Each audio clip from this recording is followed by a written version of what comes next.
Welcome to another edition of What's Next, and it's great to welcome a good friend of mine who I've been, engaging with for a very, very long time in the industry. None other than Colin Erasmus, who is the Modern Workplace Business Group Lead at Microsoft South Africa. Colin, it's really good to see you. We're doing things digitally. I normally see you in person, and now it's via Teams. This is the new way of doing business and communicating, I guess, until COVID-19 kind of beds down and the vaccine comes and we can resume normal operations.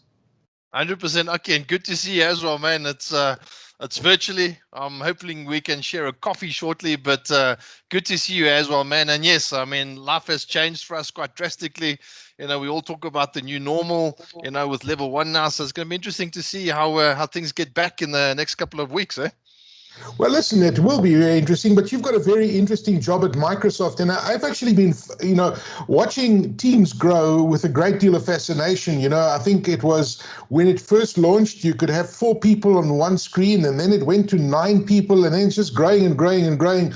And there's been extraordinary growth since March, and the Microsoft team have done amazing stuff to the product itself. But you've got a very interesting role. I mean, information protection and compliance. I mean, this is such a key, important role here.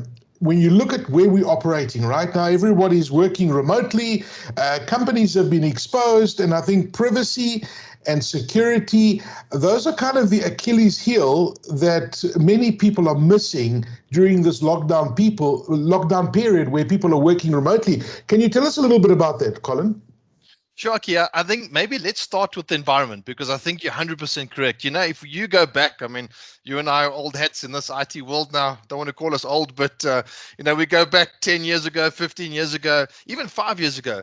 Our networks were fairly well defined, right? We knew where our employees were. We knew where our assets were. They were within a network, and we knew how to protect it. DMZs and firewalls and all this good stuff. But, Yes. especially with remote work now, what is a network?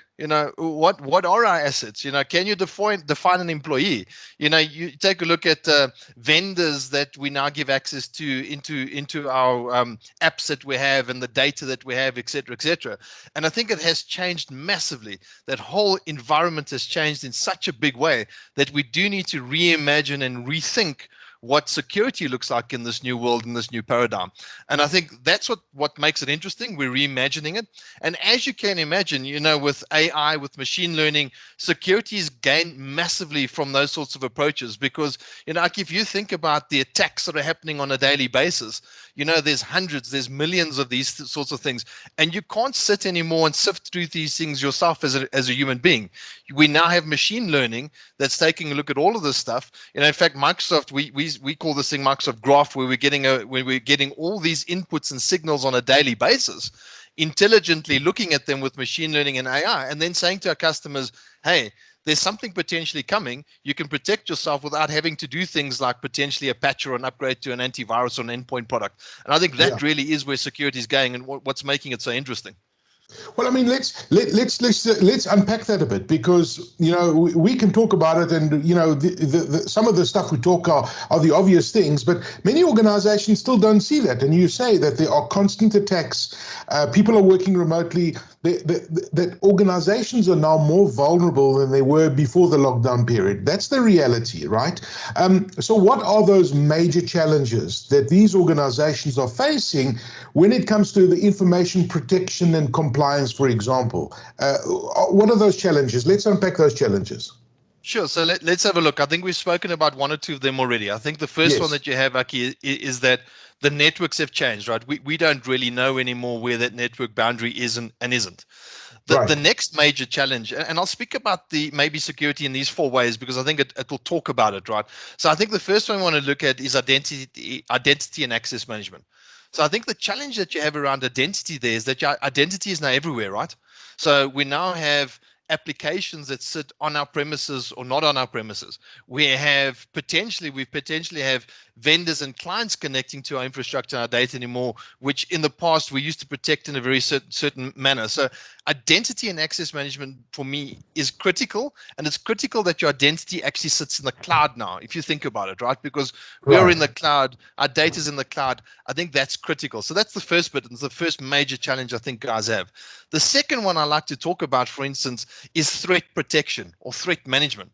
We spoke a little bit about that as well, but you think about all these threats coming in, and Aki, I've spoken to a lot of CISOs in the country, and the guys are going, Colin, we just can't manage anymore with all this stuff coming in. We need a different way of looking at security. We need AI, we need intelligence security, help us with it. And that's where something like Microsoft Graph comes in as an example, where we as Microsoft are collecting all these inputs, and then going back out to customers saying, hey, there's potentially something going on, yeah.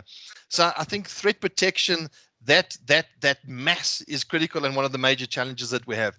And then information protection, okay, and we can talk a little bit about POPIA here in a second, but information protection, if you and I think about what these hackers or these criminals are after, they're after data.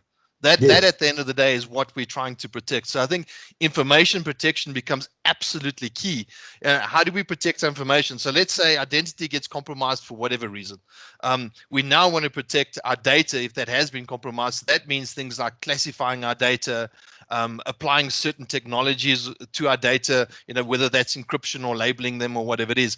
I think that's critical, and we'll maybe get a little bit more into that in the discussion later, but I think information protection is key. And then the last one I want to talk about is cloud security, right? Because if you think about it as well, in most organizations, the stats now say that 95% of customers have now adopted cloud in some way, shape, or form, either hybrid. They're in multiple clouds, not just in Microsoft's cloud or whatever it is. So how do we protect across the clouds with all of that? So cloud security, I think, is critical. So I think that's the way I like to think about it, Aki, in those four broad strokes, and each one of those will have a lot more detail underneath it. Well, I mean, as you're talking now, it's just extraordinary the amount of data we're now creating, versus what we were creating before March. Now it's like just been, it's like enormous, right? And it's all happening in the cloud. And you really have painted a very interesting picture over there. And I'm glad you touched on POPIA and POPIA as we now know it, because that is like serious stuff. And if I'm not mistaken, the POPIA Act came into law during the lockdown. I think it was June or July. And it has serious implications for organizations. We've already seen a few data breaches that have happened. Let's just unpack POPIA. What does it mean for organizations, and the implications of organizations not having the right infrastructure in place, and they have some kind of a breach? It's very, very serious. Yeah. So, Aki, you're spot on. So, look, POPIA or POPIA, however you want to say it, has been with us for quite some time, right? Yes. We've been hearing about this, but I think what was significant was in July 2020, the president proclaimed this finally. And essentially what happened is when he proclaimed it, he gave organizations 12 months to comply. So he basically said to us, look, you guys have got 12 months to comply. After the 12 months, the data regulator is going to start stepping in and checking whether you guys are complying. Now, that was in July. We're 3 months down the track already, believe it or not, which means we essentially got about 9 months left from a compliance point of view. And remember what POPIA does is it now places the onus back on the organization to make sure that we are, for instance, collecting data in the right way, we're storing it in the right way, we are processing it in the right way. And that really is what it is. POPIA is now going to make companies responsible for the way they collect the data, the way they use the data, and the way they process the data. 9 months left. Data regulators in place. In fact, we've had some fantastic discussion with the data regulator. They're there to help us, which is great news. But yes, to your point, and then maybe, Aki, if we touch on that, we touch on data. If we look at some of the research, a lot of organizations are saying to us, we don't think we're quite ready yet. We sort of understand what we need to do. And we have stats like, customers are saying to us that over 80% of their data potentially is dark. Now, what do I mean by that? It means that one, unclassified. They don't know where it is 100%. They don't know if they need it or it's been used correctly. And I've always said at Microsoft to my marketing teams, if we don't need a certain piece of data, don't collect the piece of data as an example, and let's make sure we're using it in the right way. So yes, 100%, Aki. There's some interesting challenges coming. I think we've got good backing, but we need to crack on and get some of this done now. Well, then, I mean, that's the question. I'm an organization, I'm listening to you talking, and I'm thinking, my gosh, do we have our ducks in a row? What do we need to start? What do we need to do? How do we become compliant? I mean, what kind of solutions do you have that can help me as an organization? What strategy should I be deploying so that I am compliant and I don't get in trouble in the next 9 months? So a couple of things and a couple of practical things for me, and then I'm going to end with the three things that I think customers should think about a little bit more broadly. So I think the first thing and the question to ask yourself is exactly what we said. Where is my critical data? Where's my sensitive data? And where does it reside? I think that's a critical question to ask yourself, and you need to look broadly, right? Because, the stats suggest, for instance, that most people today are using over 5 to 6 different types of applications on a daily basis, right? Those applications may not be my own applications. They may be shared applications with partners, with other customers. So you need to think a little bit broader. You need to think about who's processing your data for you on your behalf potentially as well. So that's critical. The second thing I think you need to think about is now how do you want to protect that, right? How's that data traveling? Where does it travel? And how do we protect it? And then the third thing, I think, to your point, we need to have a look at what solutions we are potentially using. Now, the way I like to wrap that up, okay, is in three sort of bits of terminology. The one is know your data. So exactly the discussion we had. So where's your data? The next one is protect your data. What technologies are you going to employ to protect your data? And the third one is govern your data. And by govern your data, it mustn't just be a policy. It actually has to be something that is actionable. Quite often we put a lot of great policies and governance structures in place, but there's no action behind that. Now, that for me is where we sometimes come unstuck. We've got to make sure that those things are actionable and are automated in many instances. Data retention as an example. And the important thing that you're touching on here, Colin, is that, I mean, when you hear of the POPIA Act, people think, oh, it's just the banks, big insurance companies, everybody, small, medium enterprises, get your ducks in a row. And here's the thing. You cannot even think about leaving it 3 months before this period is over, because that's too short. You've got to start doing it now, because you cannot do this process and become compliant in 3 months before this, the 12 months is over that the president has proclaimed. 100% agree. And like, if you think about it, if you think about industries and you think about who collects certain types of data, I think the financial service industry is actually mostly slightly ahead, right? Because of the type of sensitive data that they collect. They've been thinking about this for quite some time. If you think about it, there's actually a very interesting ISO standard, ISO 77001, which actually a lot of organizations have thought and looked about, and that's been an ISO standard for quite some time, which talks about governance structures that you need to put in place around data. So some guys have actually done a great job there already, and maybe just need to marry POPIA now to what they've been doing. But you think about other organizations, healthcare industry. These guys got very sensitive information, right? So I think there's some industries that are obviously they're gonna be hit harder because of the data that they have. But to your point, everybody needs to look at this. We all have data. We all have data sitting everywhere. And the other point that I want to make, Aki, and I think this has really led to some of these governance structures. Same thing. If you go back a couple of years, as an IT person or as a CIO, you were really collecting information, stuff on file shares, maybe email, et cetera, et cetera. If you look today, and you spoke about remote work early on, we now have messaging data. We now have imaging data. We now have IoT data, if you think about that as well. So we've got all sorts of data that we didn't have a couple of years ago that we now need to think of. So yes, it is fairly far-reaching. Yeah. I mean, it's just something simple like your CCTV camera footage. That's data. The just records that a simple thing, those forms that you fill in when your COVID forms and they take your temperature. That is data, and it's in every single business. Now, I know you touched earlier on cybersecurity, and it's something that I'm really passionate about. And, monitoring it over the years, we've seen, viruses and cybersecurity really evolve. In fact, our systems have got a lot better. The cybersecurity attacks are on the increase, but yet at the same time, I get the sense that we're not doing it properly yet. Am I wrong or am I right? Is it what's the landscape like when it comes to cybersecurity? Yeah, Aki, the landscape is interesting, and I suppose you can read different stats and different research papers, but in fact, there was one interesting one that said South Africa had the third highest cybersecurity victims in the world last year, which is an Really? interesting stat.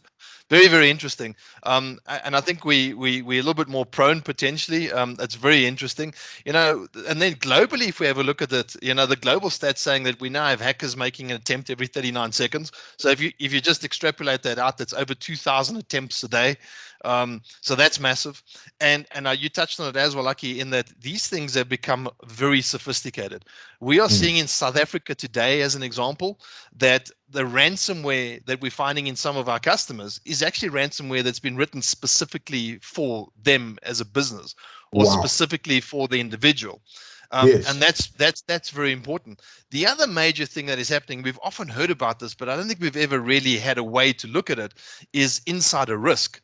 The one thing that we're looking at now, especially with POPIA around, is how internally are we managing our data? How is Aki copying something from our corporate network and sticking it on a USB stick? Was the stuff that he copied Mm. actually marked as confidential information? And did Aki then come in the next day and resign? We actually now have tools, something like the compliance manager, that will actually help you look at these sorts of things.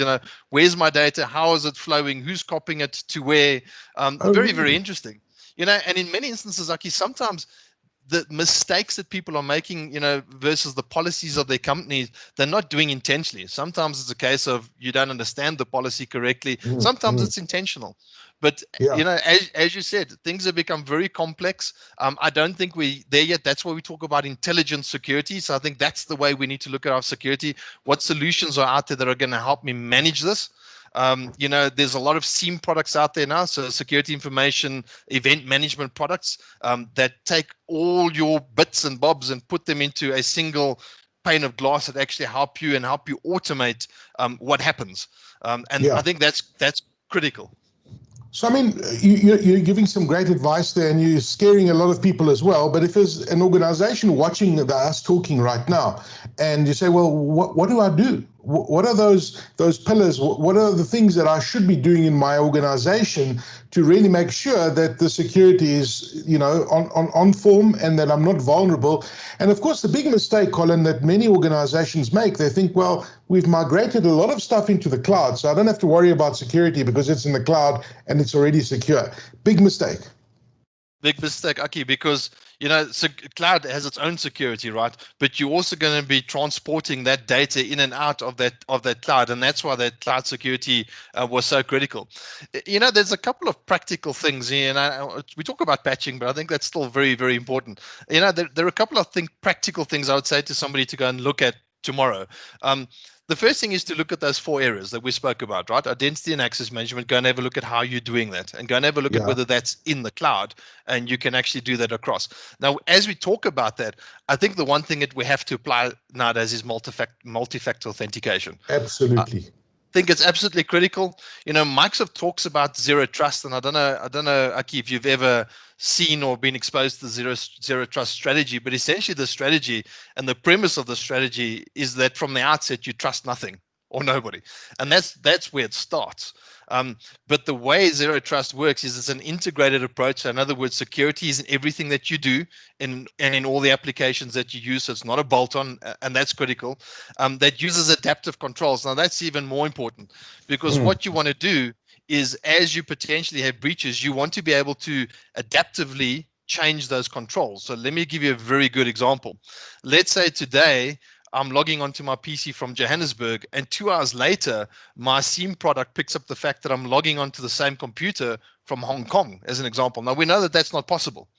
What an adaptive control will do will say, hang on, I know that Aki can't be in those two places at the same time. So I'm going to now apply a second form of authentication that Aki needs to provide me.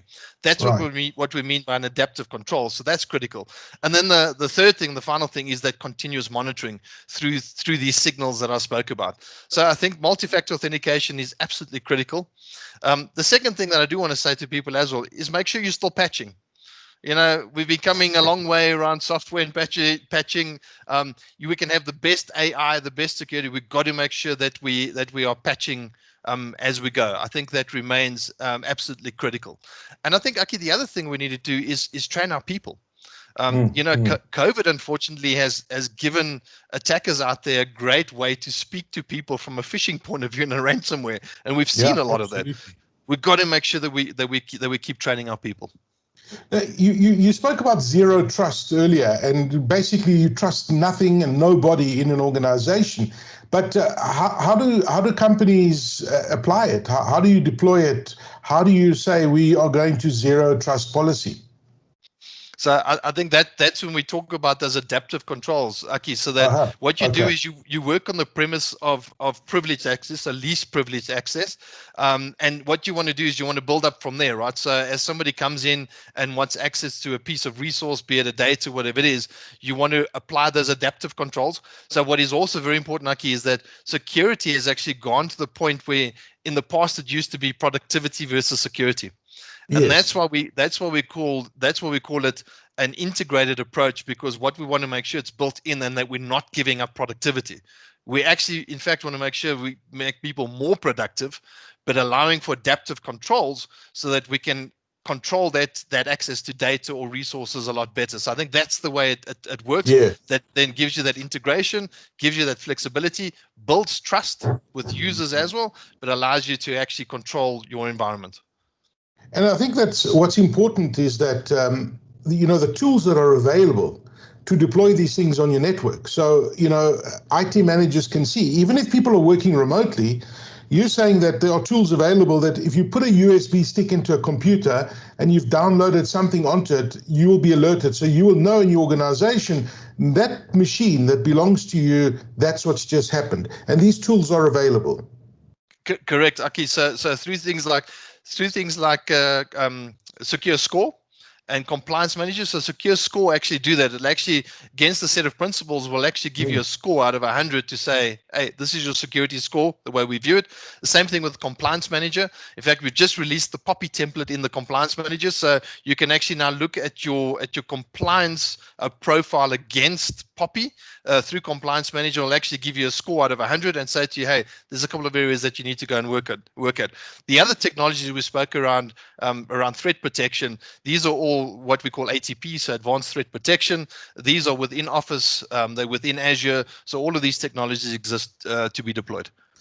We've covered so much, Colin. I mean, we've spoken about security. We've spoken about the POPIA Act. We're living in extraordinary times, because if you had gone back to January and I said we would be having these conversations today, I mean, surely we would have had them from a different perspective. But I think everything has been fast-tracked.